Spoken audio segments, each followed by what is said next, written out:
As I mentioned at the end of our last lesson, the fool's house upon the sand metaphor from the Lord's Sermon on the Mount is very reminiscent of another metaphor from his wisdom literature, the book of Proverbs.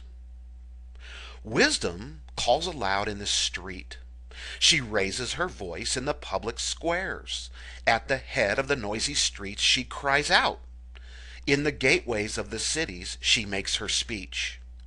How long will you simple ones love your simple ways? How long will you mockers delight in mockery and fools hate knowledge?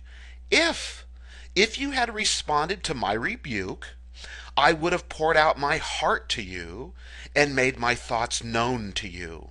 But since you rejected me when I called and no one gave heed when I stretched out my hand, since you ignored all my advice and would not accept my rebuke, I in turn will laugh at your disaster. I will mock when calamity overtakes you. When calamity overtakes you like a storm. When disaster sweeps over you like a whirlwind. When distress and trouble overwhelm you. That, I think you will agree with me, was very similar to the Sermon on the Mount. Let's wind this lesson and this series up. When Jesus had finished saying these things, the crowds were amazed at his teaching because he taught as one who had authority and not as their teachers of the law. In other words, not as their debris-spewing teachers of the law. Clearly, the crowd recognized the difference back then, and we should do the same right now. So, my fellow Christian, when you were born, you too were not born into an informational vacuum.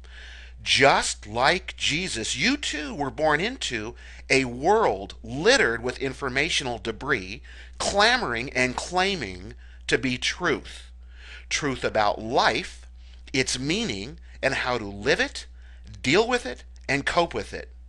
Knowing that stormy days are on the event horizon, Jesus is challenging you to build your life starting right now on a solid bedrock foundation that is his teaching, the truth of which will support you during the seasonal storms of life, and not on some debris-based landfill that others are teaching, even if they are teaching it as an enlightened authority from the pulpit of our local church.